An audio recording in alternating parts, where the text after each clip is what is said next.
Saudara-saudari, marilah kita mendengarkan renungan dengan judul Tuhan Yesus dibaptis Yohanes,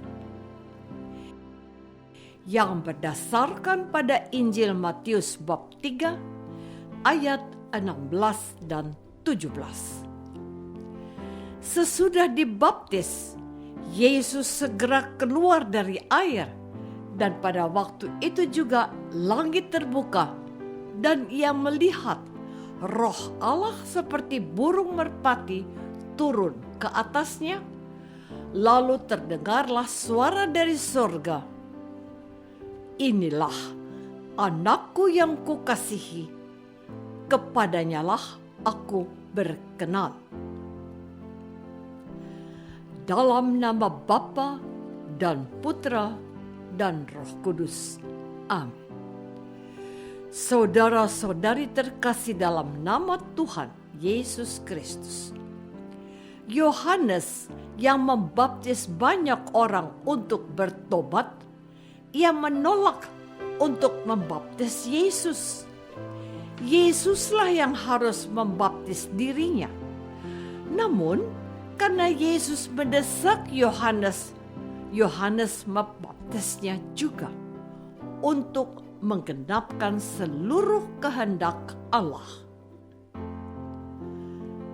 Tentang peristiwa ini, Santo Gregorius dari Nazianze menulis, Yohanes membaptis, Yesus datang kepadanya. Mungkin untuk menyucikan si pembaptis sendiri, tetapi yang jelas untuk mengubur seluruh Adam lama di dalam air. Yesuslah Adam yang baru. Kristus dibaptis. Marilah kita turun ke air bersama Dia, supaya kita juga naik bersama dengan Dia. Yohanes adalah pelita, dan Yesus adalah sang surya. Dia adalah suara, dan Yesus adalah sang sabda. Mana mungkin dia merasa lebih besar dari Yesus? Namun, menjadi kehormatan baginya untuk membaptis Yesus, sebab kelak dia juga akan dibaptis dengan menjadi martir dengan dipenggal kepalanya karena membela sang kebenaran, yaitu Yesus yang dibaptisnya. Saudara-saudari terkasih, menarik untuk disimak bahwa setelah Yesus dibaptis di Sungai Yordan, Yesus membawa seluruh dunia dan melihat surga terbuka yang dahulu ditutup oleh Adam bagi Yohanes dan segala keturunan, kini dibuka oleh Yesus, laksana gerbang Firdaus yang dibuka oleh pedang bernyala. Santo Gregorius menambahkan, Roh memberi kesaksian tentang kealahannya. Roh dan Dia itu sama. Suara itu datang dari surga. Dia yang dinyatakan juga datang dari surga. Roh yang nampak bagaikan merpati memberi hormat kepada tubuh Yesus, sebab tubuh ini juga ilahi, karena sudah dijadikan Allah. Merpati melambangkan Roh Kudus yang sudah ada sejak dunia dijadikan. Dia juga menyatakan akhir dari luapan dahsyat air bah. Pesta hari ini sungguh istimewa bagi semua orang Kristen dan yang telah dibaptis dalam Allah Tritunggal yang Maha Kudus. Orang kudus ini mengajak kita untuk menghormati pesta pembaptisan Tuhan ini dan merayakannya dengan penuh iman. Pesta ini menegaskan amanat ini. basuhlah dirimu dan jagalah kebersihanmu. Saudara-saudari terkasih, mungkin Anda bertanya, mengapa Tuhan Yesus menghendaki agar dirinya lah yang dibaptis oleh Yohanes? Tujuannya agar semua mata tertuju kepadanya dan semua orang tahu bahwa Dia adalah Anak Allah dan Bapa, serta Roh Kudus memberikan kesaksian atas tugas perutusannya untuk menebus dosa dunia. Sebab tiada hal yang lebih penting dan lebih menyenangkan Tuhan daripada memperhatikan pemulihan dan penyelamatan dunia. Demikian pula setiap orang Kristen yang telah dibaptis dalam Bapa, Putra, dan Roh Kudus harus memelihara kekudusan yang dianugerahkan oleh sakramen suci pembaptisan. Hendaklah engkau bersih, tambah Santo Gregorius, agar kamu menjadi terang di dunia ini. Itulah sebabnya kita diminta, jadilah kekuatan pemberi hidup kepada semua orang lain, dan berdirilah sebagai terang-terang sempurna di samping Sang Terang Agung.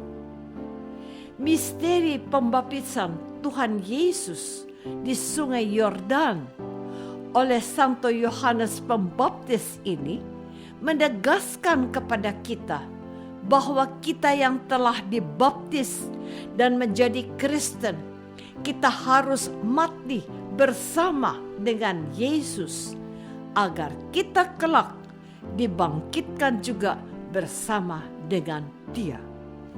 Sakramen baptis yang kita terima sebagai anugerah harus memberi gairah dan semangat bermisi untuk memberikan kesaksian tentang Tritunggal yang Maha Kudus yang menyatakan dirinya dalam pembaptisan Tuhan yang kita rayakan pestanya hari ini.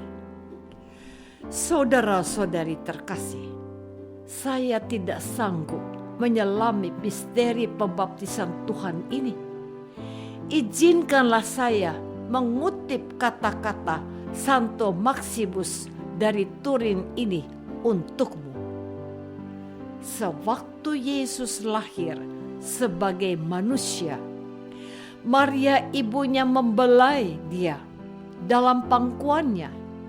Sekarang, di saat Dia dilahirkan dalam misteri, Allah Bapa memeluknya dengan suaranya, "Inilah putraku terkasih, kepadanyalah aku berkenan." Jadi, ibu menimang buah kandungannya dalam pelukan mesra. Bapa memperhatikan putranya dengan kesaksian penuh cinta. Ibunya menyerahkan dia kepada para sarjana untuk disembah. Bapa menyatakannya kepada para bangsa supaya mereka bersujud. Maka dari itu Tuhan Yesus datang untuk dibaptis dan ingin tubuhnya dibasuh dengan air. Mengapa? Kristus dibaptis bukan supaya disucikan dalam air, tetapi supaya air menjadi suci karena Dia. Perhatikanlah fakta yang dapat kita lihat pada malam Paskah. Air pembaptisan dicelup dengan lilin Paskah untuk menyucikannya. Dengan air itu, para calon baptis menerima sakramen pembaptisan dan menerima Allah Tritunggal Kudus sebagai Allah yang patut disembah dan Yesus Kristus sebagai juru selamatnya. inilah saatnya kita mengenang saat kita dibaptis, dan inilah pesta yang mengingatkan kita untuk menjadi anak-anak terang, agar menjadi pemberi hidup kepada semua orang.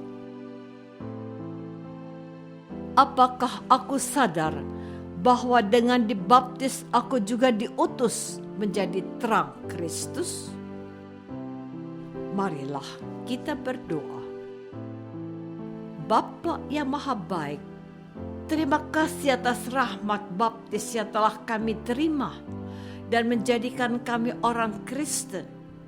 Mampukanlah kami menjadi terang bagi orang lain, agar mereka dapat bertemu dengan Yesus Kristus, Putramu dan Tuhan kami. Amin. Semoga kita semua selalu dinaungi dan dibimbing oleh berkat Allah yang Maha Kuasa, Bapa dan Putra dan Roh Kudus. Amin.